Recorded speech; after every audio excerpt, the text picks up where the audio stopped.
think about it. You've been cut as a freshman in college. As a sophomore, you're like 5-12. I know most players, most young players, they'd either quit or they'd look for probably for the best psychiatrist they can because, man, that are tough odds, but not for Donn Pall, major league player. He persevered. He figured it out. And I'm going to ask him what that means he figured it out. Because what happened was he was 13-1 his senior year. Long story short, made it to the big leagues with the Chicago White Sox, World Series champion with the Florida Marlins. Great career in the big leagues, great story. We're going to talk to Donnie right now, but we're also going to get into some of the financial situations that are going on in the world to help some of our people in the game to understand what to do in these times when it comes to your finances. So let's not even waste any time. Let's welcome, and this is Baseball Outside the Box with Pete Caliendo, the show that interviews baseball's best coaching minds who love to challenge the status quo. And we welcome my friend Donn Pall. What's up, Don? Hey, good to be here. Hey, yeah, good to be. You're inside and I'm inside. How's that? Yeah, well, I'm finally got a good weather weekend. Actually, you might be able to go golf tomorrow.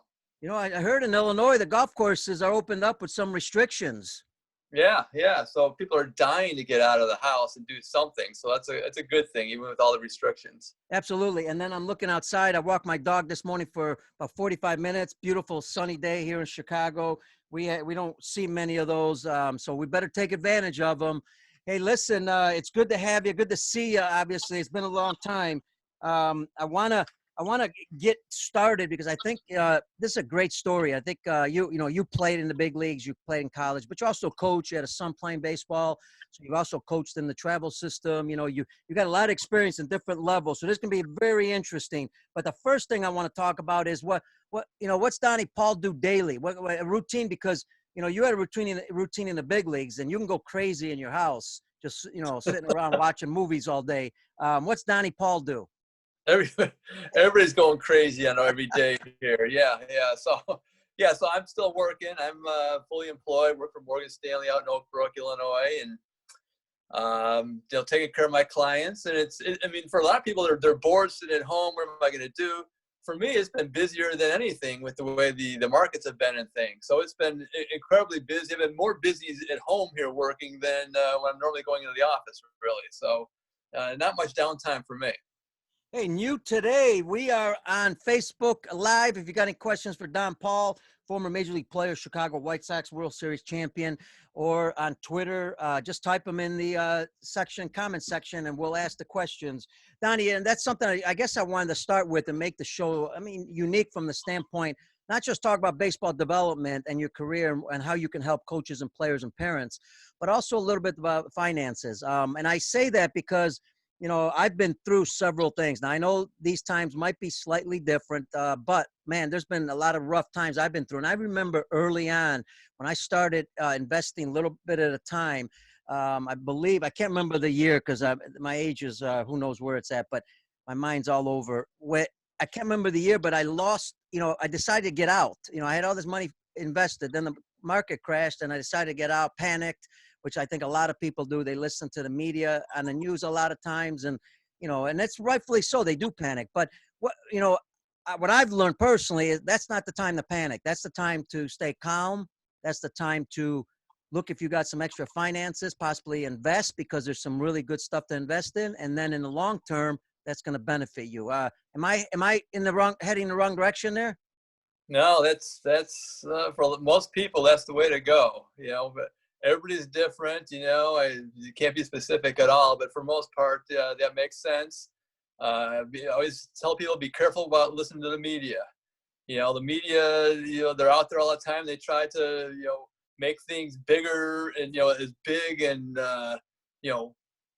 as it can be, really. They try to make it even bigger than it really is. And they're in the entertainment business, so they want to make it look like it's unbelievable, never happened in your lifetime, this and that, and so people listen to the media. You can go crazy, because sometimes the media is telling you, do this, and they'll tell you to do that, So, I think one of the best things to do is have if you can, have a financial advisor that can help you out in there. But like you're saying, you gotta, as Warren Buffett says, buy when there's blood in the streets. That's the time to buy, is what Warren Buffett says. There's Boy, a lot of truth to that. I've listened to him a lot, even though, we've all got financial people. What's great is I've listened to him, and, luckily, stayed the way. The other thing I want to ask you, and please add anything else that you think can help people out there. The other thing is, I've always been told, and I guess I got lucky and listened, you're going to have tough times in your life. I don't care whether it's a virus, whether it's you lose your job, whether it's a medical issue. We're all going to have tough times. You're not going to avoid them. There's two things you're not going to avoid, I think, in life: death and tough times. You ain't avoiding those two. Always said, if you can, and that's the magic word, if, because I know a lot of people can't, and I understand that. Because some people live paycheck to paycheck, and I worry about those people. But they've always said, listen, try to save 6 months to a year of money on the side in case something happens. And I think that's a big mistake people make. To not do that, you're saying? Yeah.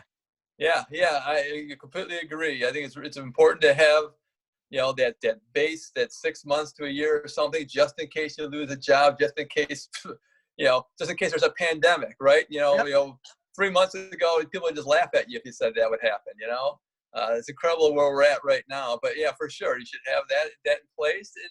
And I tell people, you should have a plan, have an investment plan, a savings plan, and don't deviate from it just because of the emotions of what's going on in the short term. If you have a certain financial need, then yeah, I can see deviating. But just because people are telling you the market's going to go down or continue to go down or something, just be careful. Look at more the long term. Keep that long term picture going for you. Not be as focused on the short term, the 6 months. What's going to happen in the 6 months or a year? Look at more further down the road if you have that kind of plan. Absolutely. And boy, is it, I think one of the things we make a mistake in I think in school systems is, and I know I fell into this, I didn't learn about finances. I didn't learn anything about money when I was younger. Luckily, my grandfather or dad, had mentioned some things to me, and I started saving when I was young. And one of the mistakes we make is we don't save early on when we're young. When you're in high school, you got to, like, I had a job at Johnny's beef stand, and I saved a little bit of money every time I made some money, and I kept saving it. That's the right thing to do, because before you know it, that accumulates, right? It absolutely does. Especially starting, the younger you can start, the by far the better, because that money can compound and grow. So if you're starting, if you're fortunate to be young enough to be in your 20s or something, start socking it away as much as you can afford to do. Because I say the longer time frame you've got for that money to grow and compound, the better off you are. And the other thing I want to mention too is it's so important to stay debt free. That's huge. Like you're saying, to save the money, but just being debt free. Some people have so much debt and credit card debt that you're paying 15% interest or something crazy on that. So not out spending what you have is huge. I tell people, pay yourself first. When you get your paychecks, pay yourself first and then pay your bills. And make sure that you're just not, outspending. And that's a big key is staying, as debt free as you can. That's a great point. The credit cards, man, they can kill you. I mean, they're good in some ways, but they can kill you in the long term. Yeah, because it's easy money, right? You just say, I don't have to pay. I'll just put a credit card. Folks, we're gonna get we got a couple questions, I think, on Facebook, but we're gonna get to baseball also. But I thought this was a critical spot in these times, and I wanted to talk about it with an expert, not only in finances but in the game of baseball. The other thing is, the last thing on the finances is, as people get close to retirement, there's that plan kind of changes a little bit. Just a general idea how that changes. Yeah, it certainly can.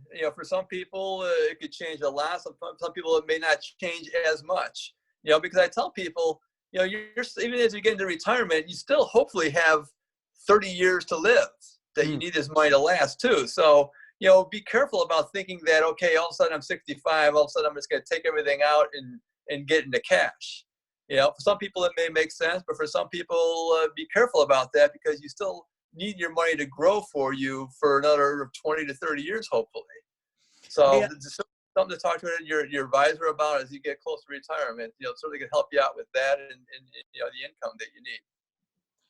Hey, we're going to take a question here in a second. And, I guess, we'll take it right now because I think what's interesting, and this is a good friend of ours, Joe Kish, high school coach here in Illinois, great guy, does a great job.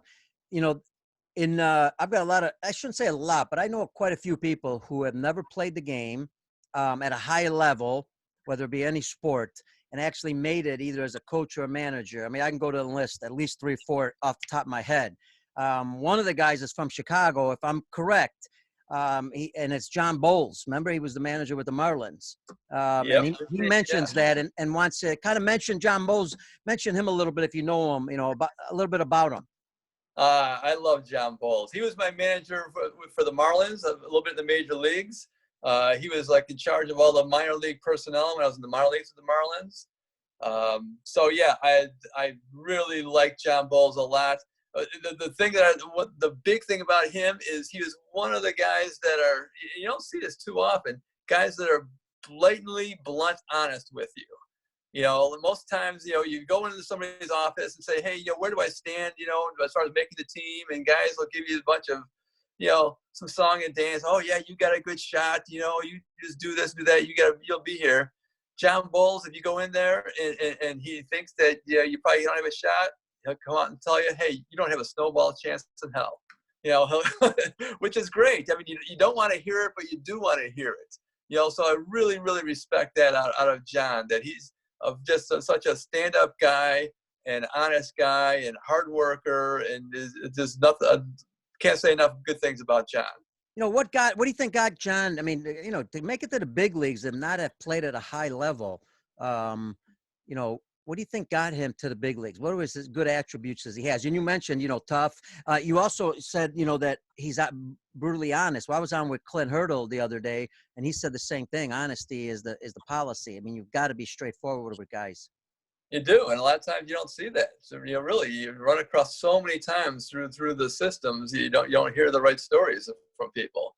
But yeah, I don't know, John. I mean, because John, I think he managed, I believe, in the minor leagues too. I know he managed, I think, for the White Sox system for a number of years. I think until I think maybe when Hawk Harrelson took over as GM that one year, he got rid of everybody who did not play Major League Baseball. I think he wanted those guys as coaches in the minor leagues. So, I mean, some people like John Bowles, who are great coaches and teachers who are moving up the ranks, were all of a sudden out, unfortunately. But I know he has a good history of being a coach. Same thing, he coached, I think, at St. Xavier's. I've talked to his brother Brian, a lot. And he coached at St. Xavier's. And Brian told me stories about guys who like had full rides in high school to go to St. Xavier's maybe, to play baseball, and then got hurt and blew out their arm. And a lot of college coaches would take that full ride away because, hey, I want to use it on somebody that it's going to help out my team. John, again, being the stand-up guy he is, said, hey, I promised you this full ride. Yeah, I'm going to give it to you regardless. I know it's going to hurt me, but it's the right thing to do.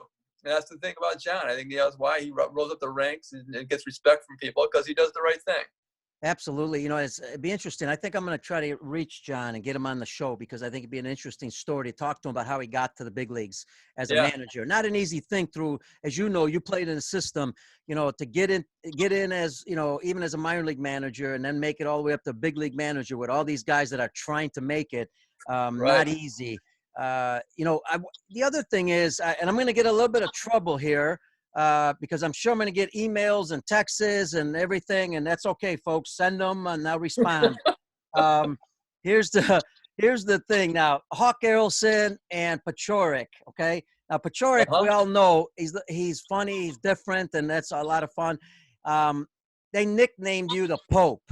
Okay, and I'm going to get emails on this, because Pope Francis or maybe the Vatican will email me, tell us, how did that start? Because then I'm going to get into your career. So the Pope, I think Pachorik was the one that gave me that nickname. I mean, those guys were giving people nicknames at the time. One Dog, Big Hurt, a bunch of stuff. They called me the Pope, and that was because at the time Pope Donn Pall was the Pope.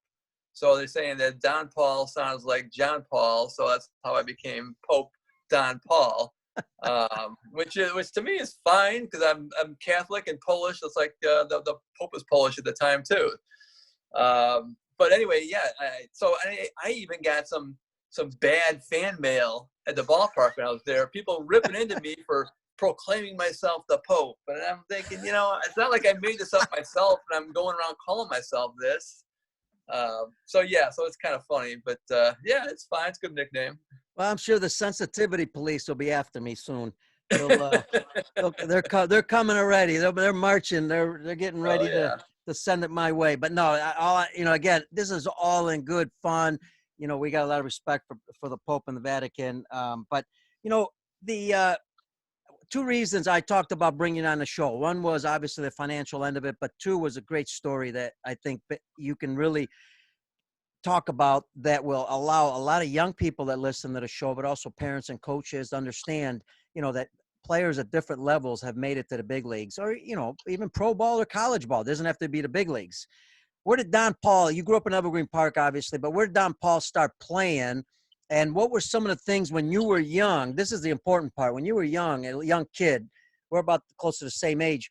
What were you doing on your own that also helped you become a better player? Nothing like these guys are doing nowadays on their own. There was no travel baseball. There was no, place that you can go for lessons and things. You're on your own. So back then, I loved baseball. I just loved playing baseball. So started playing organized baseball when I was 7. Started pitching when I was 10, I think, and just absolutely loved it and played it all summer. Playing lob league with friends all summer until it gets dark out outside. Playing fast pitch, we called it, with a rubber ball off the brick wall over at Southwest Elementary School over there in Evergreen Park. We just loved doing that all the time. So anyway, and playing through Boys Club Athletic Association in Evergreen Park. I was oftentimes I was one of the better players out there. I wasn't the best player, I don't think. I was one of the better players, but nobody ever looked at me and said, that guy's going to be a major leaguer someday. Or that guy's going places. Nobody thought that about me.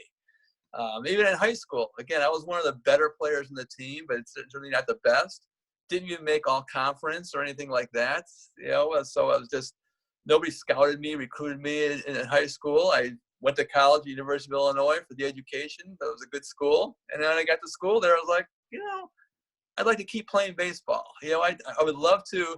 I'm going to go try out for the baseball team. Incredible. Yeah. And I'm thinking, looking back, I'm thinking, what the heck are you thinking? I mean, you got no credentials at all. All these guys are all conference, all area, all state that are on this team and all. I went to the tryouts and I tried out and I got cut. All you expected. And Donnie, hang on one second, only because we're going to get to that. And but I want to go back on something you said. For all our young people out there, I want you heard the term lob league. Well, lob league means you go out with your buddies. You don't have to have 9-on-9. You could have 4-on-4, 3-on-3, 5-on-5, whatever. You go out to the field. If you got 4-on-4, then you just split the field. You're only hitting to the left side. If not, you're only hitting to the right side, and you put your defense there. And you lob the ball. Somebody pitches and they just throw it underhand. Then you hit it and you have fun doing that. You hit the ball all the time. And when you hit the ball all the time, there's action. When there's action, you got to make decisions. And there's it's a whole lot of fun. That's lob league. And then the other part is fast pitch. Donnie mentioned against the wall, right? It's right. 1-on-1 against the wall. These are great things. Donnie, why are these? I mean, for me, these are great things because that's how you learn the game. I mean, yes, coaching is good. Coaching is important, but depends on the coach you have. But didn't you learn the game a lot quicker that way? Yes, we did. And you're playing. You're just playing constantly too. So you're doing things. You're playing. The more you're doing it and playing the game and all, the more time you're doing it, the more you're going to learn and pick up things. So yeah, that's what we were doing, and it was great. A lot of fun, and with friends and things. And yeah, I'd still love to do it today. I'd love to play fast pitch if we could today still. And I stress to coaches in the U.S. around the world, especially around the world, a lot of times, you go to a practice, and you expect to have your 15 players. Well, 15 players don't show because some have work, some have, school, there's studying. So maybe only 6 players show or 7. You got to figure things out. Well, what a great way to just let kids play, once in a while, like, even travel teams, you have a practice. How about just forget practice? let them play on their own for a little bit. They'll figure out the lineup. They'll figure out who's going to pitch. They'll figure out things. Let them figure it out so they're learning. I mean, isn't that I mean, to me, I think we need to go. I guess what I'm saying is we need to go back to that a little bit because we forgot how important that is.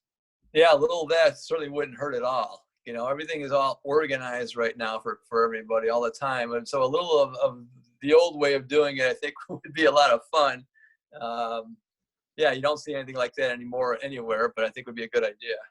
What did, as you grew up and started playing, now that you look back, making it to the big leagues, and I'm going to get to college because I want to get to that college year, but when getting to the big leagues, what do you attribute that to? Because if I read correctly, and I almost started laughing while I'm reading it, because I read, I think you had a split ball. What is a slider? What were your pitches? Well, main pitch, bread and butter, was the split finger fastball. Yeah, there you go. And then I remember the guy, whoever was writing the article, said his velocity in the maybe upper 80s. Yeah, it was more like 83 to 85, I think. That's why I started laughing because I know what most people are thinking. 83 to 85. Tom House lived as a left-hander, lived 10 years in the big leagues at 83, 84. You were right-handed, and you had to live in the big leagues throwing that speed. I guess what I want to get to is what got you to the big leagues?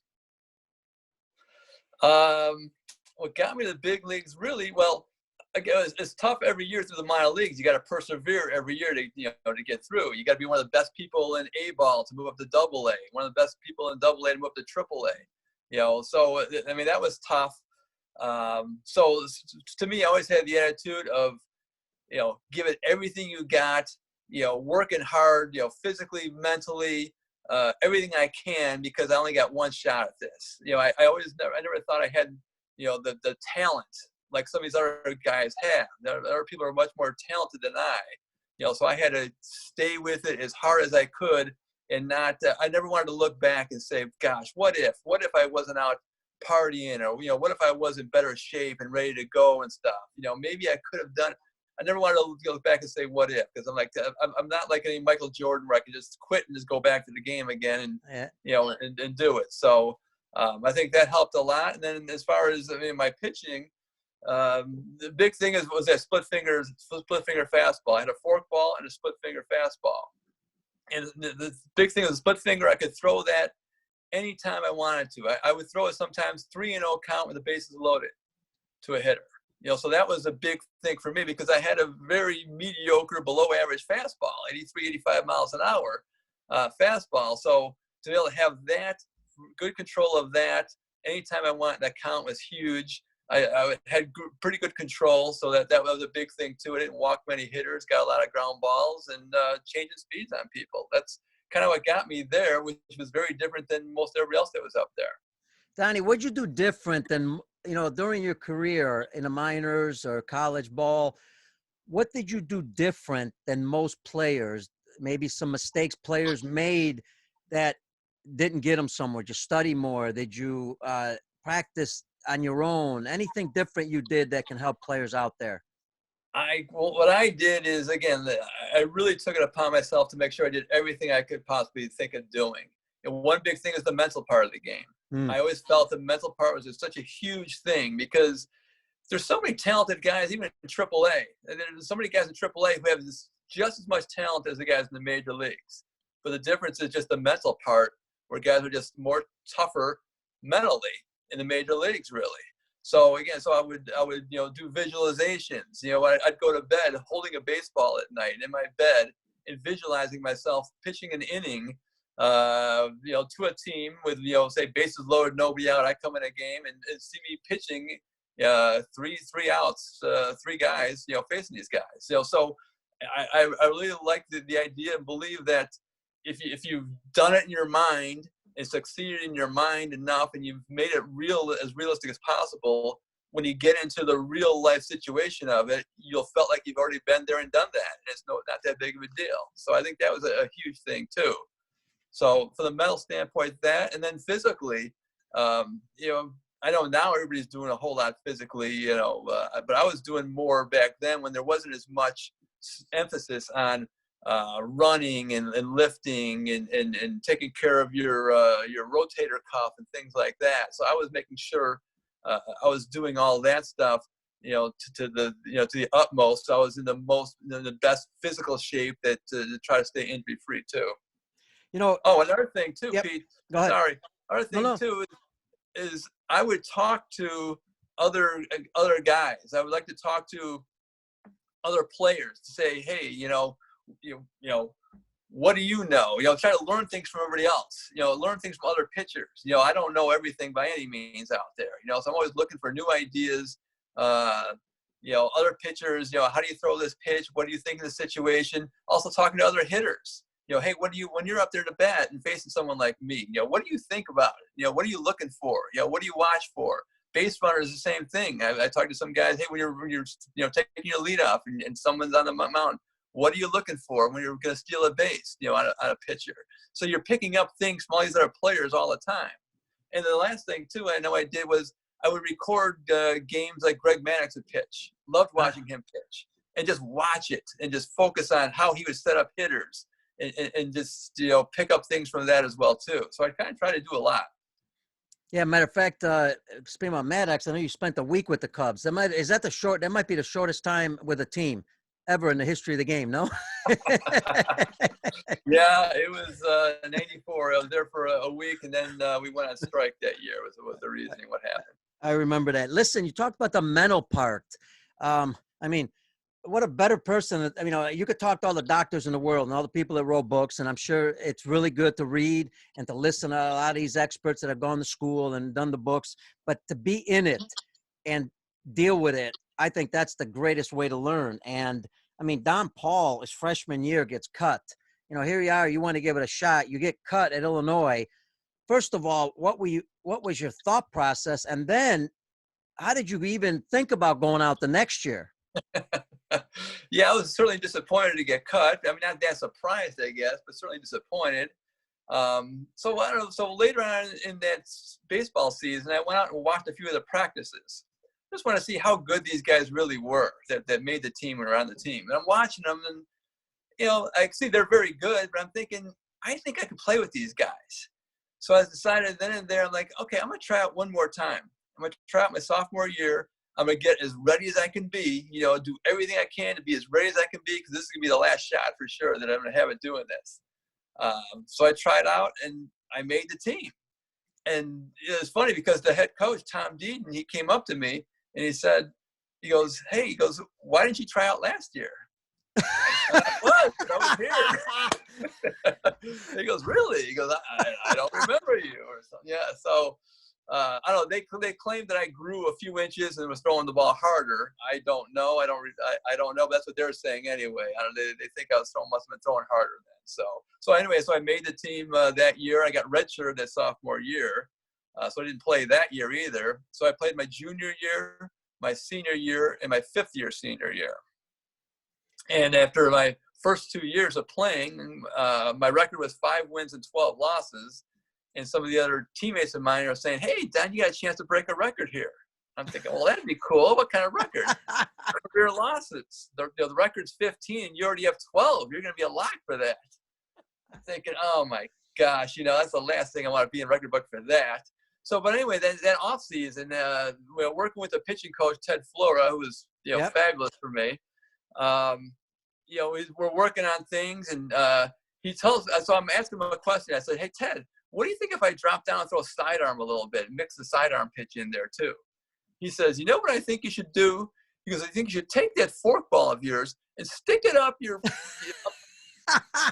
I'm like, really? I won't even talk about the forkball. I said, what's up with that? He goes, it's not a bad pitch, but every time you throw it and it gets hit, it seems to go further out of the ballpark than any other pitches. He goes, if you throw that pitch at all this year, you're not going to pitch for me.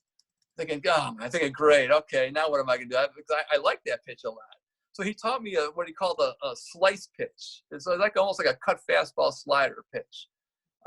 So I used that, and I had a bunch of success. So that senior year was 13-1, set the record for wins and shutouts that year. So it was partly because I got better anyway with the pitches and things I was doing, but also I give so much credit to the team. because we had a really good team that year. We I think broke records for wins and things that season. So as you know, so much of a pitcher is what's going on behind you, the rest of your team. If your team's not scoring any runs, okay, your record's not going to look all that good. If they're not playing good defense, there's going to be more hits that there, more run scores. So much people don't realize so much of my success as a pitcher is based on the people behind me as well too. So that helped out. And I'm glad that you brought that up, because I was going to ask you what happened between, being cut and making it. And now you talked about what you did with Ted Flores, Tom Dean, both awesome guys. Boy, they were fantastic. I remember them well, learned a lot from just talking to them.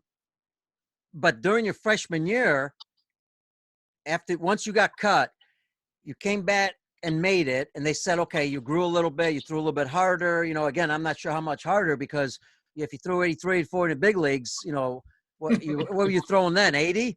So, right, yeah. But during that period that you were about to try out again, what did you do differently yourself? Yes, you grew, but what did you do differently? Anything else? I don't know if I did too much more differently. Besides, I think I got better prepared. Maybe the first time I tried out, I don't think I was as sharp with my pitches and things. I wasn't as game sharp. It was just kind of hard to get game sharp. But the second time, I made sure that I was in the best physical shape, the best pitching shape, that I could possibly be. And I was just playing. All I've ever played too is the summer was like what they call semi-pro ball. With some team called the Evergreen Park Pacers. Mm-hmm. So I just playing. It's kind of a beer league kind of a team and stuff. That's all I played with. It's kind of funny because even when I was in college, and even when I was on a college team, I never went to like these Cape Cod leagues or these Alaska leagues or nothing like that. The good players went there, but I never got to go there. I went home and worked and played on my semi-pro team. And there's a lot of great stories out there, because I think sometimes we all think that, the most talented make it. Well, I've spoken to enough guys that are making it to big leagues that's not always the case.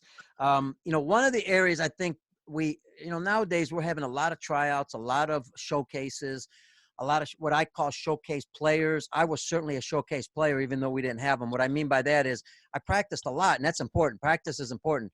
But, I was a practice player. I didn't really do a lot of game stuff to prepare for games.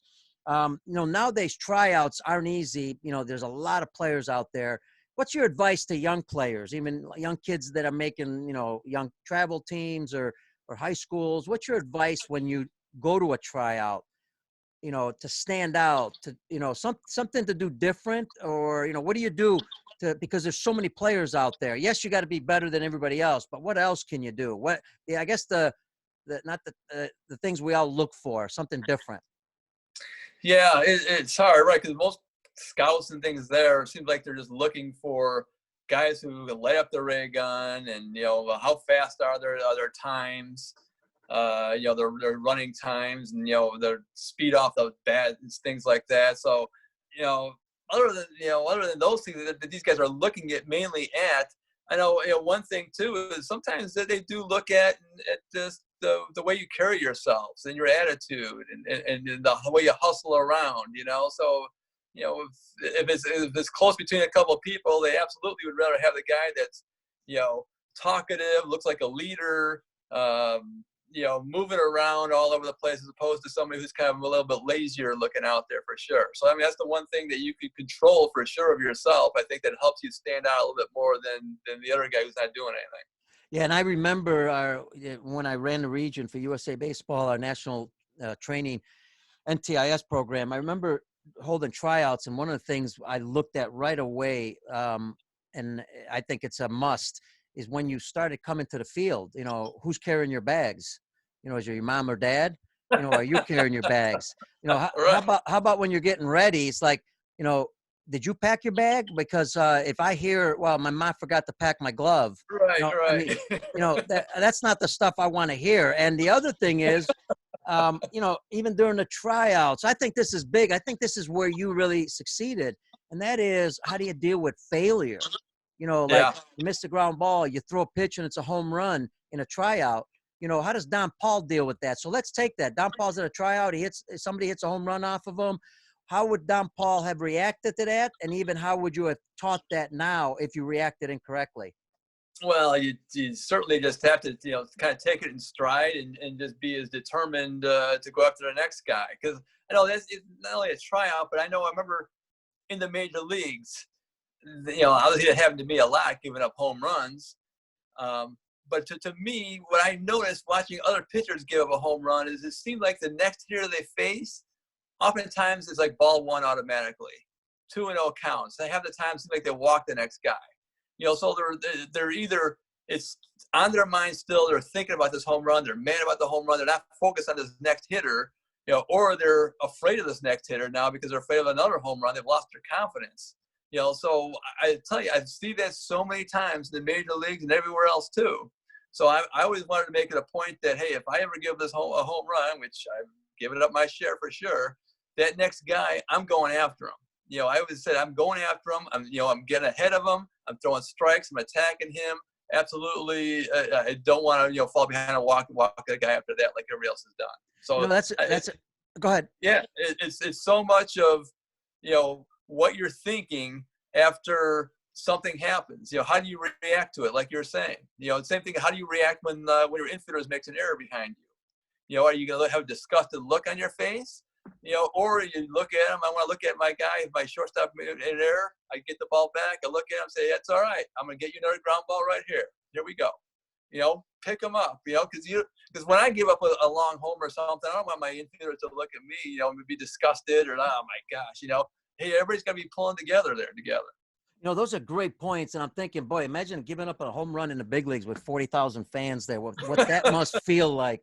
I can't express that, but if you look at it, when you look at a young kid that's 11 years old, that's out playing with, organized baseball, Yeah. those 40 people at the game is like 40,000 because you just gave up that home run. And I got to believe you've got to start training kids at a young level how to deal with that. You just don't learn that in the big leagues or in AAA or AA. Yeah. Learning how to deal with that is not easy. What's some advice? Did you do anything? I know you mentioned some great stuff right now, but did you do anything different when you gave up a home run or you made a throwing error as a pitcher to remind yourself to get you back focused? No, I don't think there's anything to remind me of it. I just knew it. I mean, that was just my kind of my mantra all the time was, hey, just not let the last play affect what's going to happen going forward. Because there's nothing you can do about what just happened besides you can learn from your mistake or learn from whatever happened, but don't let that affect or have something bad happen to the next person at all. It's a whole new thing. Same thing with every outing I had. I always said, okay, you have a good outing or bad outing, you can think about it for that night, but after that, put it away. There's nothing you can do about it. Learn from it and just go on and be as best as you can be the next time you get out there. Awesome. Love it. And a couple people on. Tony Garofalo, our good friend, with former trainer of the big league club Chicago Cubs, on Facebook. I got to get Tony on. Also Herb Forkenbrock, the president of the Pitch and Hit Club, a great organization I'm part of, which honors people in the game of baseball in Chicago for many years. Started by scouts in Chicago. Great organization. But listen, the other part would be this, Donnie.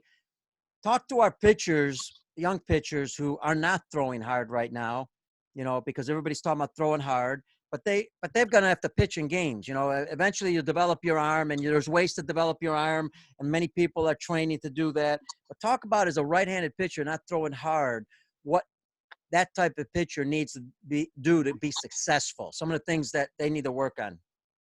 Yeah. So, velocity obviously is an important thing to have, but I think almost as important or more important is the other two big items is having control. So to be able to spot your fastball wherever you want, low, inside, outside, low, high, wherever you can. That is huge to be able to spot it. And to get that movement, to have a fastball with movement, especially later movement, is huge. A straight fastball that's really hard, but if it's straight coming in as straight as a string, people end up timing that and ripping it. So if you have movement on your fastball and you can move the ball around, and then also just be changing speeds, it's just another huge thing for being a pitcher. So if you can change the speeds and move it around, you don't necessarily have to have that velocity, but you need to have that control and that movement and changing speeds is so important. Let's look at that a little bit. Let's break it down. Spot pitches. Now, obviously, you can practice spotting pitches in and out. Keep doing it. Keep doing it. Your body will figure it out. You don't necessarily need coaches all the time there with you. It helps if you have a coach. But what other advice? What did Donn Pall do? You do anything different to spot a ball on the outside corner on a right-handed hitter when you're practicing?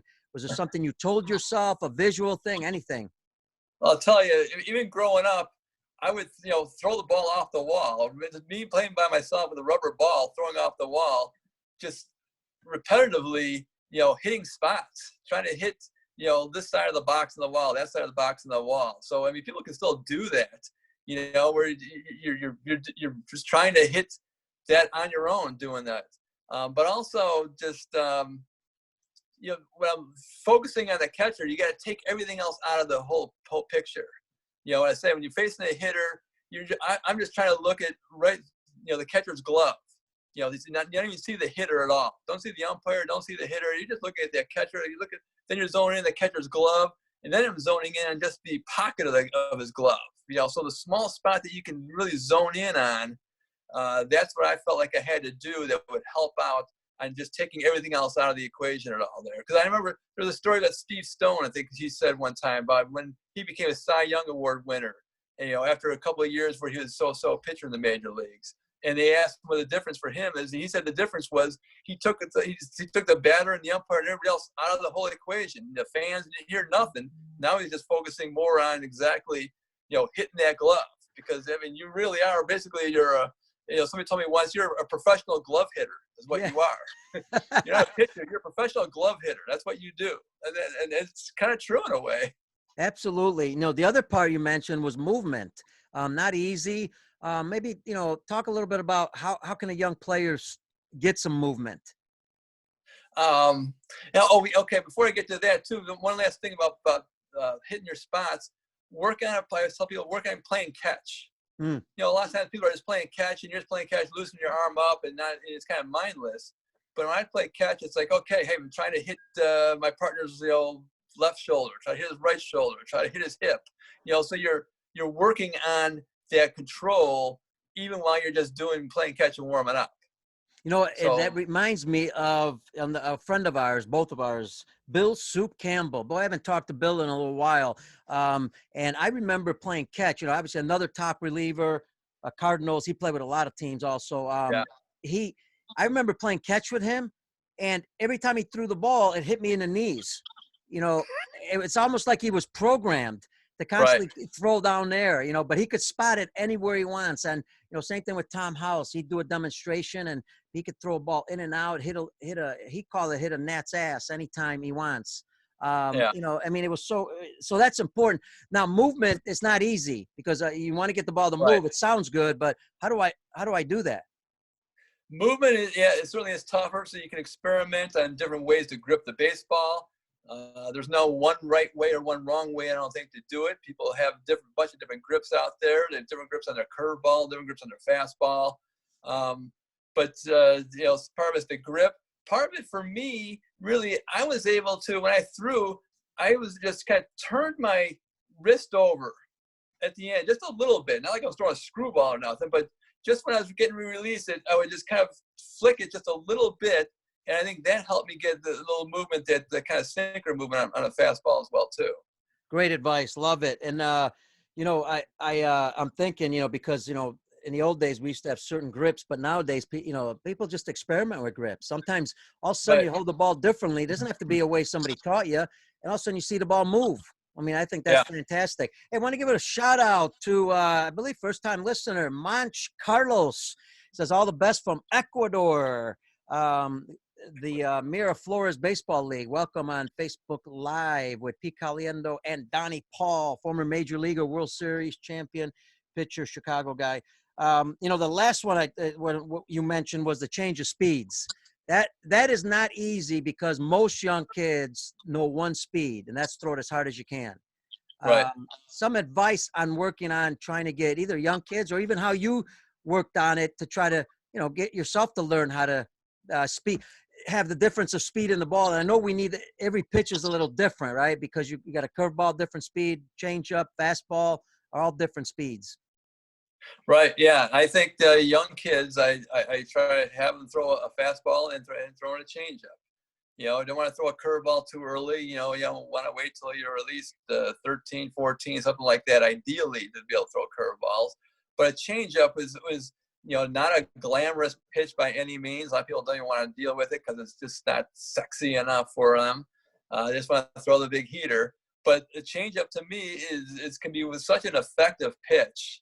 Because as long as you keep the same throwing motion of your arm speed looks the same as your fastball and just comes out slower, it can be a devastating pitch to these guys that are these big hitters who are just sitting on a fastball and they're thinking it's a fastball. All of a sudden it's a slower on there. It's just a huge thing that's not going to hurt your arm. It can give you success because you're changing speeds. Donnie, you've been, and again, I guess that's another grip issue. You can have different grips for change ups. Right. I know in the old days and some guys still use it. They have the circle change. The problem with that with young kids, their hands aren't big enough. I guess some kids are throwing natural change ups because their fingers are too small. But there's ways to change the grip on that, even for young kids, to be able to slow the ball down a little bit more. Right. Yeah, definitely. There's a lot of different ways to do it and things. And, just like anything else, it seems like now you can just Google anything and find out so many different ways to do it. I Googled changeup just to see all these different ways that people were doing it. So, I mean, that's a good way to go. But, yeah, you want to look at these different ways and see which ones, kind of fits your hand and the way that you can throw a ball. And like we said, there's no one way to do it. Experiment and try a bunch of different ways until you find something that kind of works for you. Donnie, throughout the years now, okay, so we take you through a youth player to to college ball, high school, also college ball, and then pro ball, big leagues, coaching travel teams now. I remember with your son also. What's changed in the game? And, again, I want coaches to learn from this. What's changed in the game for the positive, but also what's changed that maybe we need to look at and say, hang on a second, slow down. We need to do things a little different if you want to develop better players. Wow. Yeah. And that could be in pitching or the game in general, Yeah. And I'll give you one example. And this is proven fact. We've seen it. Science has shown it. Two things. We're lacking multi-sport athletes. 99% of big league players were multi-sport athletes. And on top of it, I interviewed a top golfer, and the top PGA players, there's only one guy one guy, because I didn't talk to the gals, one guy that was not a multi-sport athlete that made it to the PGA. All of them were multi-sport athletes. That's one.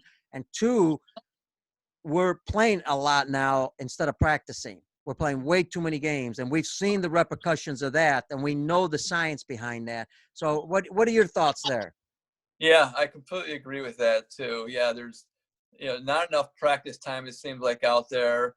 But yeah, the multi-sport thing it's still it still seems like it's still bad that you zoning in on one sport and that's it. I love to see the kids playing 2-3 sports through high school if they can, instead of just focusing on one thing. So many people are having Tommy John surgery when they're in high school. Everybody's hurting themselves, their arms, their knees, and things like that. It seems like much more than years ago when you were doing playing the multi-sport kind of thing. So I think it's really important to try to and then you got the burnout factor too if you're just playing the one sport. It's so much better for the kids' health and well-being to be doing several sports that they can be really good at. Awesome. And the other thing that's different is all the analytics going on now. Oh my goodness. All the video, and they're looking at the rotation of your ball, and it's just unbelievable, all this stuff. You're almost sick of hearing about it all. It's I don't know if that's good or bad or what, but I'm just kind of sick with the old school coaches and things all think it's a bunch of BS, and all the newer, younger people think it's the best thing out there. I guess I'm sure there's good and bad to it for sure out there too, but that's Absolutely. certainly has changed. Yeah, it has changed, and absolutely, there's a little bit of. I think if you have a little bit of a balance with it, I think that's what will help. Yeah. And in a great area, and we're almost coming to the end, Donnie. We really appreciate your time. When you look at even when Moneyball came out, they started releasing a lot of scouts in professional baseball. People are thinking, well, I'm just going to do it with video cameras and computers. But then you look at the good teams, you know, I mean, I use the Nationals, Mike Rizzo, the GM of the Nationals, a Chicago guy, you know, he uses both. He's got great scouts for the human factor of it also, but he's got technology behind it. And I think if you balance those two in training, it could be helpful, but sometimes you can go way overboard on one end and forget the other. You know, Donn Pall made it to the big leagues the old-fashioned way. That's practicing hard, being smart, and persevering. You know, is there anything in baseball right now? Well, we could end it with this, and usually I like to end it any comment you might have for coaches, players, and parents in the, you know, to help them out. Any suggestions you have from, you can end it with your own final comments. But is there anything you would change in youth baseball or travel baseball? Because you were there, you know, you were coaching in the system. Anything you would change there to that maybe might help the game a little bit? I don't know, nothing I could think of really, you know, besides this, again, like we talked about, just having people, not stressing these kids have to play, baseball year round and that's it. Because there's some coaches there that say, hey, I want you playing this year round. If you're going to be doing something else, I'm going to take somebody else on my team here. So I don't want to see that. Again, we know how sometimes the parents can be just way overburdensome with their thoughts and their opinions on who should be playing, who should not be playing. Just overbearing on their kids on, hey, you got to practice more, you got to do this, you got to do that. It's just, you just want to just have it fun. The first big thing is make it fun. If it's not fun, it's not worth doing it all. So you got to really enjoy it, have a passion for it. So when you're coaching, you want to make it a fun time to come out and practice. So kids are looking forward to that instead of it's almost like a job. And how about lastly, any advice, maybe even for parents, here's the big one, the famous car ride home, after a kid has a bad day. Have you had any of those with your son or daughter? Yeah, I don't know. Yeah, sometimes we'll talk about it. I mean, none of the car rides where we're ripping into your child for something or other, but sometimes maybe talking about, hey, okay, so what were you thinking in this situation, or even to talk about other people. Hey, how about little Johnny over there? Look what he did. And when he did this play there, what did you think of that? And what was going through your mind? And something like that. So just talking things through and educating instead of just kind of ripping into them and don't do that again kind of thing. Excellent. That's a great way to end it. And for parents out there, a little bit of advice on that ride home. If your son or daughter has a bad day, hate to say it because, I'm a man and, send them home with mom because she's going to be a little bit more sympathetic. Don't send them home with dad. But that's my final advice. And listen, Donnie, this has been great. I really appreciate the time and catching up. Love it, man. Great job. Yeah. Thanks for having me out. It's always enjoyable. All right, that is Donn Pall, a World Series champion with the Marlins, but came up with the Chicago White Sox, played most of his career with the White Sox. Fantastic. Really loved enjoying him. So thanks to Donn Pall. Thank you to Brian Kroc, our producer with the Lineup Media Group. Check them out, lineupmediagroup.com. They got a lot of great shows. Don't forget, check us out. The show is live on Facebook and Twitter right now, but we'll replace the show back on both again later on. If you missed the show, check it out on YouTube, Peter Caliendo. Instagram, it'll be on also Peter Caliendo. And don't forget Facebook, obviously. And then the audio will be placed on our podcast. That is baseballoutsidethebox.com. Thanks to both, again, our producer and also Donnie, along with our special people, that is our guests in the U.S. and around the world. Thanks for joining us again on the show. Please spread the show in all your social media. It really helps get it out and educate people in the game of baseball. Remember, this is the show that loves to challenge the status quo, and we have a lot of great guests. So don't forget, listen to us. Tomorrow is going to be interesting. 5 p.m. Central Time, Illinois. We're going to Taiwan. One of the top baseball people, broadcasters in Taiwan. We're going to talk about Taiwanese baseball, some of the best baseball in the world. That's comes from Taiwan baseball, and you're going to learn a lot about baseball development. So see you tomorrow on tomorrow's show. This Baseball Outside the Box. I'm your host, Pete Caliendo. Have a good and safe day. God bless you. Adios.